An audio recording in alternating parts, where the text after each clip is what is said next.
Оройн төрөө үзэгчдээ MBC-ний усан мэдээллийн хөтөлбөрийн мэгмар гарагийн дугаар эхлэж байна. Мэдээллийн товчхонд анхаарлаа хандуулна. Архив албан хэрэг хөтөлбөрийн улсын үзлэг зохион байгуулагдана. Үеийнхээс сургагч хөтөлбөрийн хүрээнд нөхөн үржгүй эрүүл мэндийн боловсрол олгох сургалт зохион байгууллаа. Улс аймгийн статистикийн хэлтсээс нийгмийн эдийн засгийн 2019 оны 5 дугаар сарын статистик мэдээллийг танилцууллаа. Тариалалт 90.9 онтой үргэлжлэж байна. Эдгээр олон бусад мэдээллийн дэлгэрэнгүй анхаарлаа хандуулна. Мэдээлж байна. 4 жил тутамд нэг удаа явагддаг төрийн байгууллагын архив албан агчдын албан эрх хөтөлбөрийг шалгах улсын үзлэг энэ жил зохион байгуулагдах юм. Тус үзлэгийг зохион байгуулах тухай Монгол Улсын засгийн газрын 2019 оны 4-р сарын 17-ны өдрийн 150 дугаар тогтоол гарч комисс батлагдсан. Манай аймгийн хувьд архив албан хэрэг хөтөлбөрт шалгах улсын үзлэгийн дараагаар аймгийн засаг даргын тамгын газрын дарга Бат Жаргал, аймгийн засаг даргын тамгын газрын төрийн захиргаа удирдлагын хэлтсийн дарга Ган Зориг, засаг даргын тамгын газрын хууль эрх зүйн хэлтсийн дарга Алтан болон Улс аймгийн архивын тасгийн дарга Тэсгүй нарын бүрэлдэхүүнтэй баг улсын үзлэгийг удирдан зохион байгуулах юм а. Сүүлийн жилүүдэд архивын баримт мэдээллийн үүрэг эрс нэмэгдсэнтэй холбогдуулан бичиг баримтын бүрдүүлэлт, бүрэн бүтэн байдал хадгалалт хамгаалтад улсын үзлэг явуулах шаардлагатай хэмээн үзэж 1995 оноос хойш 4 жил тутамд шалгалтыг зохион байгуулж ирсэн. Улсын үзлэгийн шалгалтаар архив албан хэрэг хөтөлбөрт төрийн байгууллагын ажлын зохион байгуулалтад гарч байгаа ажлын ололт дутагдлыг үнэлэхээс гадна илэрсэн зөрчил алдааг нь зас шаардлагуулах мэргэжил арга зүйн зөвлөгөөгөөр хангахад чиглэгддэг юм а. 2019 онд архив албан хэрэг хөтөлбөрийн улсын нэгдсэн үзлэг зохион байгуулагдаж байна. За энэ улсын үзлэгийг зохион байгуулахаар Монгол Улсын засгийн газрын 2019 оны 4 сарын 17-ны 150 дугаар тогтоол гарсан байж байгаа. За энэ тогтоолыг үндэслээд Монгол Улсын ерөнхий сайдын мөн 4 сарын 17-ны өдрийн 46 тоод захирамж ингээд гарсан байж байна. Энэ захирамжаар улсын үзлэг зохион байгуулах төвийн комиссийн бүрэлдэхүүн өдөрдмжийг батлан ингээд ажиллаж байна. За энэ тогтоол захирамжийг үндэслээд 5 сарын 8-ны 298 дугаар захирамжаар манай салбар комиссаа байгуулад салбар комиссийн захирамжаар шалгалтанд хамрагдах бүх байгууллагуудад жагсаалтыг батлаад ингээд ажиллаж байна. Салбар комисс маань ямар бүрэлдэхүүнтэй байгуулагдсан бэ гэхээр аймгийн засаг даргын хамгийн газрын даргаар орлогч дарга бол хууль эрх зүйн хэлтсийн дарга, нарийн бичгийн дарга бол архивын тасгийн дарга миний бие.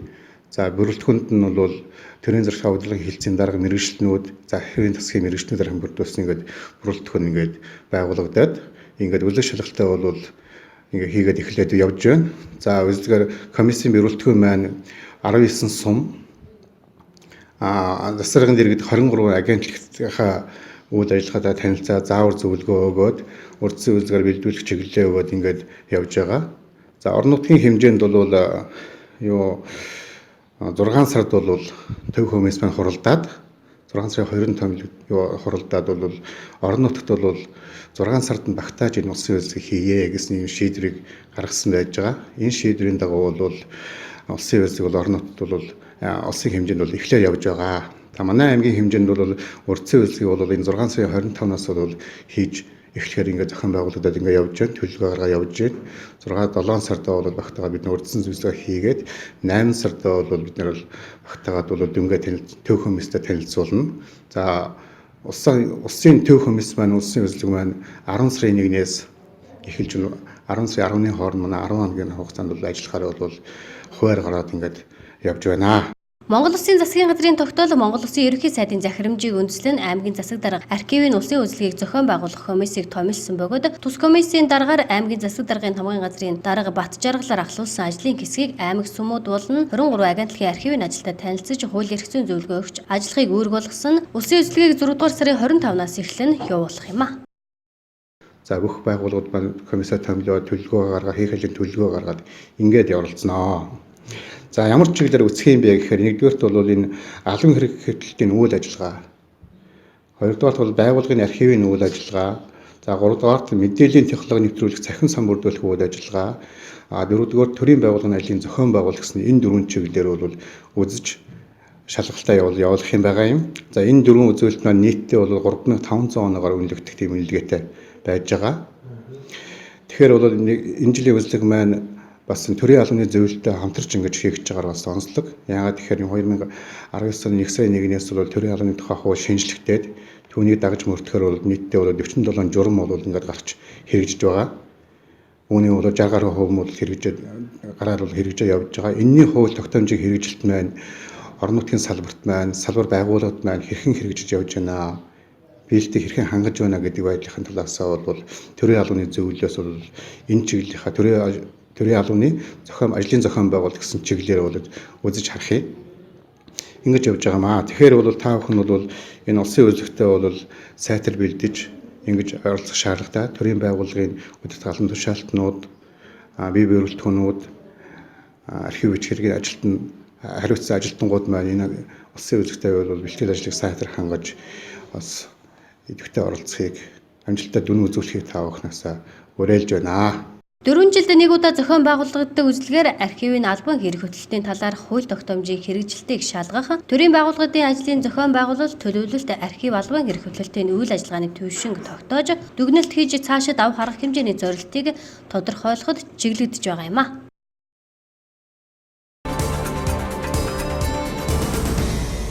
Дараагийн мэдээ. Монголын гэр бүлийн сайн сайхны нийгэмлэгээс өсвөр үеийн залуучуудад бэлгийн боловсрал олгох тусламж үйлчилгээ үзүүлэх үеийнгийн сурагч нарыг бэлдэх үеийнгийн сурагч нараар дамжуулж өсвөр үеийн залуучуудад албан эрхлээс сэргийлэх эрүүл мэндийн боловсрал олгох чиглэлээр 3 өдрийн сургалтыг зохион байгуулж байна. Монголын гэр бүлийн сайн сайхны нийгэмлэг нь 1994 онд байгуулагдсан нийт өхөн намд бэлгийн болон нөхөрчхөө эрүүл мэндийн боловсрал олгох, тусламж үйлчилгээ үзүүлэх өсвөр үеийнхэн залуучуудад бэлгийн замаар дамжих халдвар, хүний дархлал хомсдлын вирус доохоос урьдчилан сэргийлэх чиглэлийн ажлыг 24 өдөржилдээ зохион байгуулж иржээ. Тус байгууллага нь өнөөдөр Нэгдсэн улсын байгууллагын хүн амын сангийн хүсэлтээр нөхөрчхөө эрүүл мэндийн боловсрал олгох 3 өдрийн сургалтыг аймгийн нэгдсэн эмнэлэг эрүүл мэндийн газартай хамтран зохион байгуулж байна. Тус сургалтанд өсвөр үеийн төлөөлөл, ерөнхий боловсролын сургуулийн сурагч, нийгмийн ажилтан, сургуулийн эмч болон мэрэгжил сургалт үйлдвэрлэлийн төвийн суралцагчдын төлөөлөл хамраглаа. Энэхүү сургалтын зорилго нь өсвөр үеийнхэнд бэлгийн боловсрол олгохоос гадна аймаг орон нутагт гараад байгаа бэлгийн замын халдвар төвчнийг бууруулах, өсвөр үеийнхний өмнө тулгамдж байгаа асуудлыг шийдвэрлэх, гендерийн тэгш байдлыг хангах, үе тэнгийн сургагч багшийг бэлдэх зорилготойгоор зохион байгуулагдаж байгаа юм а.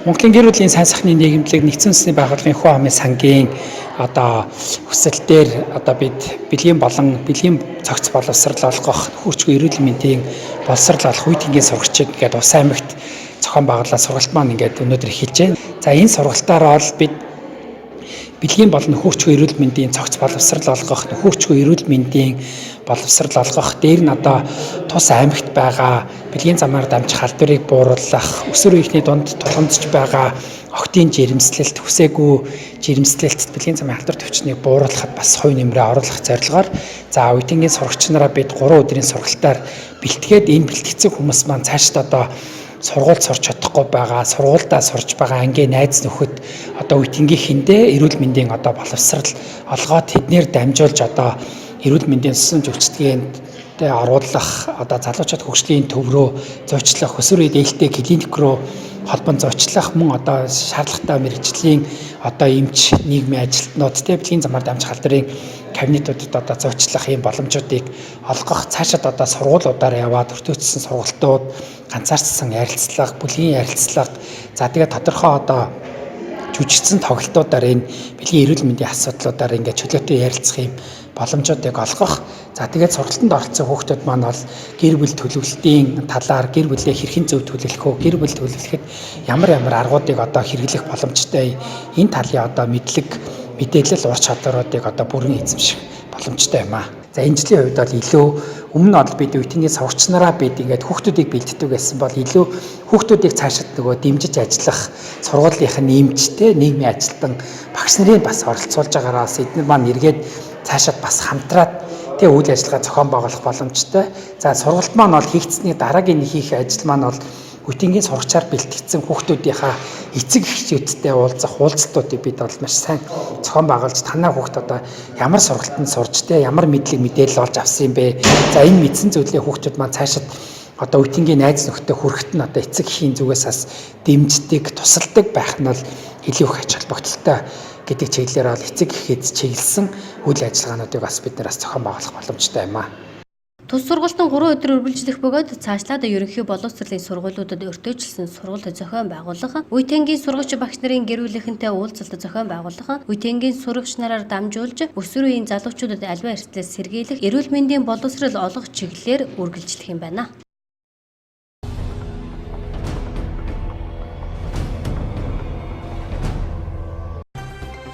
Өчигдөр эсэлтийн ерөнхий шалгалт улс орон даяар хэлсэн. Шалгалтын үйл явцын талаар боловсролын үнэлгээний төвийн захиргааны хэлцээний дарга шижин эрдэнэс тодруулахад энэ жилийн шалгуулагчид цагийн менежмент муутай байна. Мөн бичиг баримтууд гар утас болон бусад ухаалаг хэрэгслийг авч ирж байна.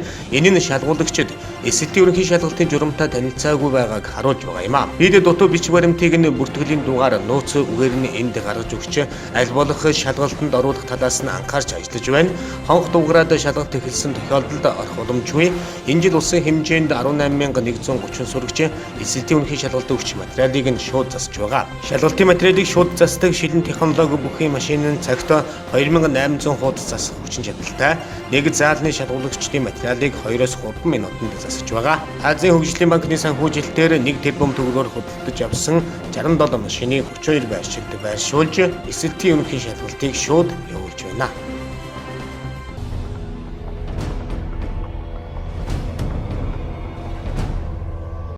Ондгар сар улсын хэмжээнд 6 дугаар сарын 17-ны өдрийн байдлаар 6 аймгийн 8 сум нийслэлийн 1 дүүрэгт нийт 10 удаагийн усны осол гарч 12 хүн амь насаа алджээ. Үүний 9 том хүн 3 хүүхэд байгаа юм а. Түүнчлэн цаг уурын байгууллагын ирүүлсэн мэдээллээр өвсгөлийн улсаас их авсан дэлгэр мөрөн, бэлтгэс үүр, шишгэд, ханган дурууны арын чулуут, идэр, буянд голын усны түвшин өмнөх өдрөөс 30-аас 115 см нэмэгдэж дэлгэр мөрөн бэлтгэс ховд буянд булган харихраа зэрэг голууд өрийн төвшинг 5-аас 55 см даван хүчтэй үерэлж байна. Цаашид их нутгаар үргэлжилсэн бороо орж жижиг гол хуурай сайраар сүйтгэл ихтэй уруу үер буух гол мөрний усны төвшин богино хугацаанд огцом нэмэгдэж үерэлэх магадлал өндөр байгаа тул голын иргэд дагуу сууршиж нутаглаж буй малчид тариаланчид аж ахуй нэгж байгууллага ард иргэд аялал жугаалгаар яваа хүмүүс үерийн аюулаас байнга сонор сэрэмжтэй байх, мөн хот суурин газрын үерийн далангийн ус зайлуулах хоодоогоор ус чөлөөтэй урсгах нөхцөлийг бүрдүүлэхийг орон нутгийн холбогдох байгууллага анхааралтай авч урьдчилан арга хэмжээ авахыг зөвлөж байна гэж онцгой байдлын ерөнхий газраас мэдээллээ.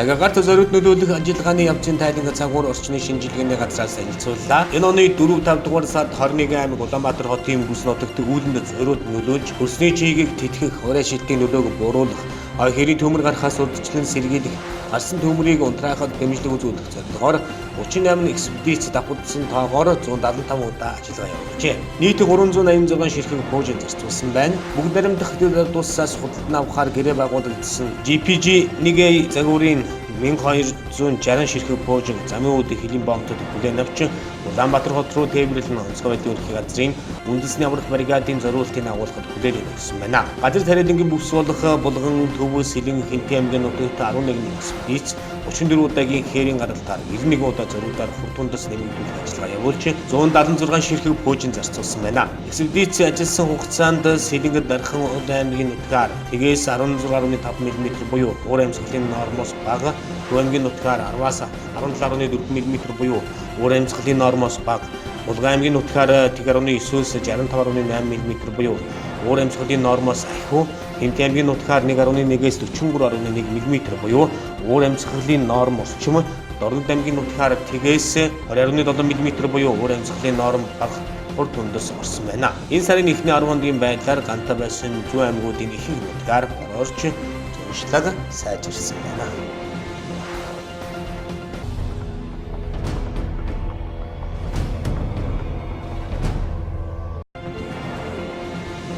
Дархан аймгийн хэмжээнд тариалдын ажил 6 дугаар сарын 13-ны өдрийн байдлаар $20,000 буюу 122.2% гүйцэтгэлтэй үргэлжилж байна. Үүнээс үр тариа 14,196.9 га буюу нийт тариалга талбай нь 100%, төмөс 463.6 га буюу 74.7%, хүнсний ногоон 854.4 га буюу 63.4%, тос нуурын гол 3,939 га буюу 100%, мадын тэжээлийн таримал 554 га буюу 100% тариалалт хийсэн байна.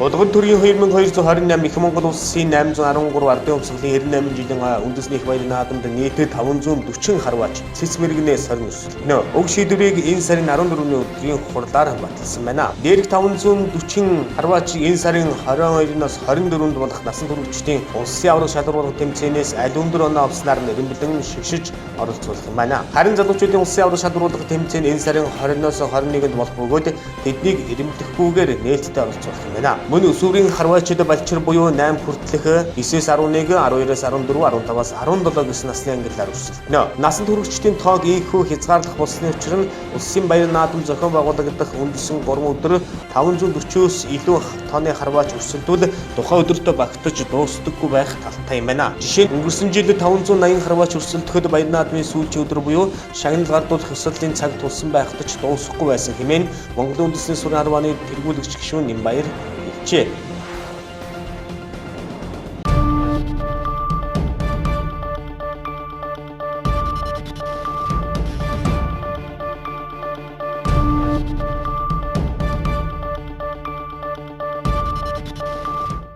MBC-ний ус мэдээллийн хөтөлбөр тодруулах булгангаар үргэлжлэн та бүхэндээ хүрч байна.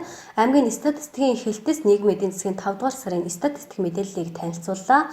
5 дугаар сарын статистик мэдээллээр 12 салбарын мэдээллээс 10 салбар өсөлттэй, 2 салбар бүрс үзүүлэлттэй байна. Дэлгэрэнгүй мэдээллийг тодруулах булгангаас хүлээн авч байна. За нийгмийн даатгалын сангийн тухайд бол одоо энэ эхний 5 сарын байдлаар 8.4 тэрбум төгрөгийн орлогыг бүрдүүлсэн. Энэ маань өнгөрсөн оныхоо мөн үеэс 29.4 одоо хувиар бол одоо өссөн байна. 22.4 тэрбум төгрөгийн зарлагыг бол одоо гаргасан. Энэ нь өнгөрсөн оныхоо мөнөөс 18.4 хувиараас өссөн үзүүлэлтийг бол харуулсан байна. За тэгээ нийгмийн даатгалын сангийн орлого зарлага одоо өсөхөд бол тэтгэврийн даатгалын сан болон эрүүл мэндийн даатгалын сангийн орлого зарлагын өсөлт одоо гол нь нөлөөсөн үзүүлэлттэй байна. За халамжийн сангийн тухайд бол эхний 5 сарын байдлаар 31.9 мянган хүнд одоо 5.9 тэрбум төгрөгийн тэтгэвэр тэтгэмжийг бол олгосон байна. За энэ маань өнгөрсөн оныхоо мөн үетэй харьцуулах юм бол нийт одоо хүний тоо маань 6.1 хувиар бол буурсан. Халамжийн тэтгэвэр маань ч гэсэн 16.1 хувиар бол тус буурсан үзүүлэлтийг бол харуулсан байна. За одоо нийтдээ оны эхнээс 5 сарын байдлаар бол одоо цалинтай ээж хөтөлбөрт 4326 хүн бол одоо хамрагдсан байгаа. Хүнс тэжээлийн тусламжинд 5876 хүн бол одоо хамрагдсан байж байна. За эрүүл мэндийн салбарын тухайд бол аймгийн хэмжээнд оны эхнээс одоо 5 сар хүртэлх хугацаанд бол 768 их бол амаржиж 775 хүүхэд бол төрж мэндэлсэн байгаа. За нийтдээ 205 хүн бол одоо нас барсан. За өнгөрсөн оныхоо мөн үетэй харьцуулах юм бол амарсан эхийн тоо 1.1 хувиар, төрсөн хүүхэд 1.3 хувиар, нас баралт 9.6 хувиар бол тус нэмэгдсэн байна. За аймгийн хэмжээний нэлгсэн эндэгдэл бол одоо 5 сарда 14, 0-5 насны хүүхдийн эндэгдэл бол 19 гарсан байна. Мянган ам төрөлтөнд нэлгсэн эндэгдэл маань 18.1, 5 хүртэлх насны эндэгдэл бол 24.5 бол ноогдож байна. За энэ оны эхнээс бол ерөөсөө эхийн эндэгдэл огт гараагүй, гэрийн төрөл 5 удаагийн одоо төрөлт бол бүртгэгдсэн байна. За нийт халдвар төвчний өвчлөгсдийн тоо бол одоо 220 болж одоо өнгөрсөн оныхоо мөн үеэс 33.3 хувиар бол одоо буурсан байгаа. Өмнөх 3 жилийнхаа дунджаас бол 40 хувиар буурсан үзүүлэлтийг бол харуулсан. За осол гэмтлийн улмаас бол 24 хүн нас барсан. Өвчлөгсдийн тоо бол одоо 247 болсон. Өмнөх оныхоо мөн үеэс өвчлөгсдийн тоо бол одоо 9.2 хувиар буурч, нас баралтын тоо 2 хүнээр бол нэмэгдсэн өссөн үзүүлэлттэй байна. За Ус аймгийн цагдаагийн газраас ирүүлдэг гэмт хэргийн статистик үзүүлэлтээр бол одоо нийтдээ 134 гэмт хэрэг бол одоо бүртгэгдсэн байна. Энэ маань өнгөрсөн оныхоо мөн үеэс 18 гэмт хэрэгээр буюу 11.8 хувиар бол одоо буурсан үзүүлэлттэй. За үүнээс бол одоо 41 нь бол одоо согтуугаар үйлдэгдсэн гэмт хэрэг бүртгэгдсэн. За хүүхэд оролцсон гэмт хэрэг бол одоо 6, эмэгтэй хүн оролцсон гэмт хэрэг бол 9, бүлэглэн үйлдсэн гэмт хэрэг 8 гарсан байна. За нийтдээ гэмт хэргийн улмаас бол одоо хохирсон учрал бол 214.6 сая төгрөгийн хохирол бол одоо учирсан. За энээсээ 62.6 сая төгрөгийг бол одоо нөхөн төлөвлөсөн зүйлттэй байна. За мөнгө зээлийн тухайд бол оны эхний 5 сард 28.8 тэрбум төгрөг одоо мөнгөний нийлүүлэлт бол одоо хүрсэн байгаа. Өнгөрсөн оныхоо мөн үеэс 13.3 хувиар бол одоо буурсан байгаа. Нийтдээ одоо эхний 5 сарын байдлаар бол 26.5 мянган зээлдэгчид 78.9 мянган тэрбум төгрөгийн одоо зээлийг бол одоо олгосон байгаа. Энийг өнгөрсөн оны мөн үетэй харьцуулах юм бол 5.3 мянгаар одоо зээлдэгчдийн тоо маань буурсан, олгосон зээлийн хэмжээ 4.6 тэрбум төгрөгөөр бол одоо нэмэгдсэн үзүүлэлттэй байна. За хугацаа хэтэрсэн зээлийн үрийн үлдэгдэл бол одоо эхний 5 сарын байдлаар 2.1 тэрбум төгрөг болсон. Өмнөх оныхоо мөн үеэс 1.2 тэрбум төгрөгөөр буюу 35%-аар бол одоо буурсан үзүүлэлттэй бол харагдаж байна. За орон нутагт олгох тусламж дэмжлэг бол 113.5 тэрбум төгрөгийн тусламж дэмжлэг бол бүрдсэн байгаа. За үүнээс өөрөө аймаг бүрдүүлж байгаа нь бол одоо 6.4 тэрбум төгрөгийг бол одоо аймаг өөрөө төсвийн орлогоор бол бүрдүүлж байгаа. За тусламж дэмжлэг маань бол 24.5%-аар, аймгийн өөрөө бүрдүүлж байгаа төсөв маань бол 39.7%-аар бол тус өссөн үзүүлэлттэй байгаа. За нийтдээ бол одоо эхний 5 сарын байдлаар 4.7 тэрбум төгрөгийн орлого бүрдүүлэх байснаас 6.4 тэрбум төгрөгийг бүрдүүлж одоо орлогын төлөвлөгөөгөө 35%-аар давуулан биелүүлсэн байна. За нийт орлогын одоо 73.3%-ыг бол одоо тусламжийн орлого эзэлж байгаа. Нийтдээ 27.5 тэрбум төгрөгийн бол төсвийн зарлага гарсан байгаа. За үүний одоо дийлэнх хувийг бол одоо 55.9%, цалингийн зардал бол эзэлж байгаа. За нийт одоо энэ аймгийн төсвийн зарлагт өөрөө бүрдүүлж байгаа аймгийн орлогын эзлэх хувь бол одоо 23.3 пункт бол хүрсэн. За энэ маань өнгөрсөн оныхоо мөн үеэс 5.7 пунктээр өссөн үзүүлэлтийг бол харуулсан байгаа. За экспорт бол өмнөх оны мөн үеэс 16.5 мянган Америк доллараар бол одоо буурсан байгаа. Үүнд бол одоо экспортын барааны гол нэрээс бол дурдах юм бол Монгол гэр 1.5 мянган Америк доллараар мөн цайны зүйлс 1.9 тонн 3 мянган Америк доллараар гэх мэтлэнгээр бол одоо нөлөөлсөн байгаа. За импорт бол өмнөх оноос 29.1%-аар бол буурсан үзүүлэлтийг бол харуулсан. Хэрэглээний үнийн индексийн тухайд бол нийтдээ хэрэглээний бараа үйлчлэгээний үн маань 2019 оны 5 дугаар сард бол өмнөх оныхоо мөн үеэс 7.8%-аар бол одоо өссөн байгаа.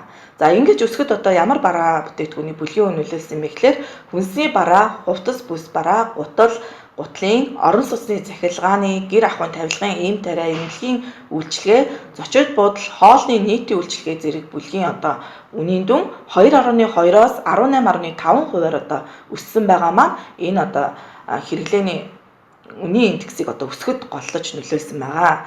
За мөн өмнөх сараасаа бол одоо 2.2%-аар бол одоо үн маань бол өссөн байгаа. За үүнд нь бол бас хүнсний бараа, ундаа усны бүлгийн үн, хувцас бүс бараа, гэр ахуйн бараа бүлгийн үн, тээврийн бүлгийн дүнгээрээ 0.3-аас 6 одоо хувиар өссөн одоо гол нь нөлөөлөх үзүүлэлтийг бол харуулсан байна. За манай хөдөө аж ахуйн салбарын статистик үзүүлэлтээр бол одоо аймгийн хэмжээнд сая 42.5 мянган хээлтгч мал маань бол одоо төлөлөөд байгаа.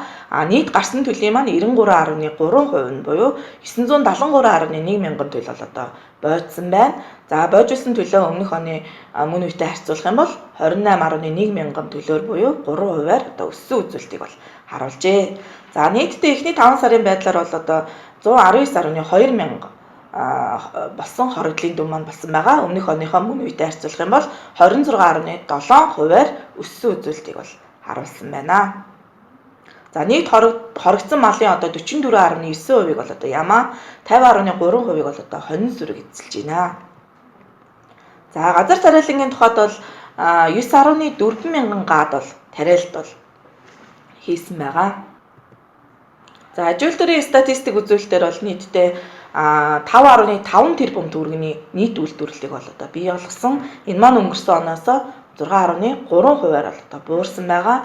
За үүнд одоо уул уурхай олборлох аж үйлдвэрийн нийт үйлдвэрлэл өмнөх оныхоо мөн үеэс 40%-аар, боловсруулах аж үйлдвэр маань 21%-аар бол одоо буурсан гол нь нөлөөлсөн байгаа. За энэ боловсруулах үйлдвэрлэлийн тухайд одоо илүү наривчлаад авч үзэх юм бол одоо үлэнгийн үйлдвэрлэл бол бүр 89%-аар буурсан байгаа. Тэгэхээр үлэн маань одоо гадагшаа экспортлогдохгүй байгаатай холбоотойгоор аж үйлдвэрийн салбарт бас одоо сөрөг нөлөө үзүүлж байгаа.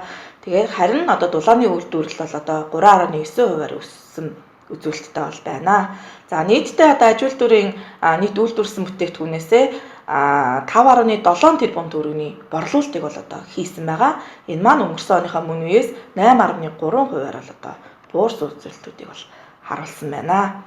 Ингээд та бүхэндээ бас аймгийн одоо эхний 5 сарын нийгмийн эдийн засгийн үзүүлэлтүүдийг бол та бүхэндээ хүргэлээ. За статистик мэдээллийг одоо улсын мэдээллийн сан статистикийн мэдээллийн нэгдсэн сан буюу 12 цэгийн-ээс бол одоо авах боломжтой. Манай Увс аймгийн статистик мэдээллийг бол Увс инсо цэгийн гэсэн сайтуудаас одоо бүрэн авах боломжтой байгаа. За анхаарал тавьсан та бүхэндээ баярлалаа. Дараагийн мэдээ. Увс аймаг 2018 онд 8898.9 гадад тариалалт хийж 1993 оноос хойш сүүлийн 25 жилд хурааж аваагүй ариун их ургацыг хураан авсан. Энэ жил өнгөрсөн оны амжилтаа баттгах давуулан биелүүлэх төлөвлөгөөтэй тариалтын ажлаа хийж байна. Өнөөдрийн байдлаар тариалалт 90.9%-тай үргэлжлэж байна. Манай аймагт 1959 онд баруун төрөний сангийн аж ахуй байгуулагдаж, аймгийнхаа болон баруун 5 аймгийн ард иргэдийн гурал бол малын тэжээл хадлын өсөөр хангадаг байсан. 1993 онд хүртэл жигдэж сайн ажиллаж байгаад түүнээс хойш уналтад орсон. Өнгөрсөн онд газар тариалан эрхлэгч аж ахуй нэгж тариаланчид амжилттай ажиллаж сүүлийн 25 жилд хурааж аваагүй ариун нургац хураан авсан. Энэ жил өмнөх оны амжилтаа баттгах давуулан биелүүлэх зорилт тавин ажиллаж байна. Өнөөдрийн байдлаар 13,470.6 гад тариалалт хийгээд байна. За энэ жилийн болохоор 2019 онд 13,470.6 гад одоо нийт тариалт хийгсэн. Үүнээс Улаанбаатар 10,420 гад, Арва 95.5 га, Овёс 353 га, Хөхтрөө 2 га, Тосны ургамал 280 га, Тижээлийн ургамал 1886 га, Төмөс 191 га, Хүнсийн ногоо 218 га, гурвалжин одоо 25 га тус одоо тариалтыг хийж тариалтын одоо явц болохоор 90.9%-тай явагдаж байна. Мөн одоо тариаллын эрхлэн сан буюу хүнс өдөж хөнгөө үйлдвэрлэлийн яамнаас 1-ээс 100 гагийн услтын системүүдийг тариаланчид маань хөнгөлтөө нөхцлөөр одоо олгогдож байгаа. За энэ талаар баруун дурын сумын усчлах компани маань 150 гагийн 2 услтын систем, мөн туслын услтын системүүд, хүнсийн ногоочид жим жимсэнд 1-ээс 5 гагийн услтын системүүдийг одоо хөнгөлтөө нөхцлөөр одоо яам манаас тариаланчдад олгож байгаа. За мөн GIG төсөл Азийн хөгжлийн банкнаас одоо хүнсийн ногоочид зориулсан тийм ээ усны хуримтлал үүсгэх төсөл хөтөлбөрөөртэй бид нар хамтран ажиллаж одоо энэ усны хуримтлал үүсэж усны хуваарлтыг зөв голборд нь оруулах талаас нь бид нараас дэмжлэгүүдийг авахар хамтран ажиллаж байгаа. Энэ жил тариалан эрхлэлтийг дэмжих сан хүнс хөдөө аж ахуйн яамнаас 1-ээс 100 га өрсөлтийн системийг тариаланчдад хөнгөлөлтөө нөхцлөөр олгож байгаа. Баруун төрөн сумын усжуулах компани 150 гагийн 2 өрсөлтийн системийг ашиглан тариалалт хийж байна. 2018 онд Увс аймаг 2350 гад царгас тариалалт хийж 6604 тонн царгас хураан авсан бол энэ жилээс царгас тариалга тариаланчдын тоо нэмэгдэжээ. За 2018 онд маань одоо нийт тариалт 8898.9 гад тариалтыг хийж одоо олон жил автагтаагүй ургацыг бид нар авсан. Одоо энэ жил маань ч гэсэн тэрийгэ баттгаад бас авах бүрэн боломжтой гэж бас үзэж байгаа. За 2018 онд маань 2350 гад тариалтыг хийж 6604 тонны хураан авсан. Энэ жилийн хувьд одоо тариалтын явц маань 1886 гад одоо явц маань явж байгаа. Мөн одоо явц явагдаж одоо энэ царгасыг одоо шинээр тариалах тариаланчдын тоо одоо олширсан байгаа. Мөн одоо царгасын үрлэгч техникийг баруун дурын сумын усчлах компани манаас худалдан авсан 432 га талбайд одоо тариалтыг хийхээр одоо бэлтгээд байгаа. Энэ жил тариалан эрхлэгчид талбайгаа өргөсгөх техникийн шинжилтийг хийсэн учраас өмнөх оныхоо ургац хураалтыг давуулан биелүүлэх боломжтой гэдгийг мэргэжилт нь хэлж байлаа.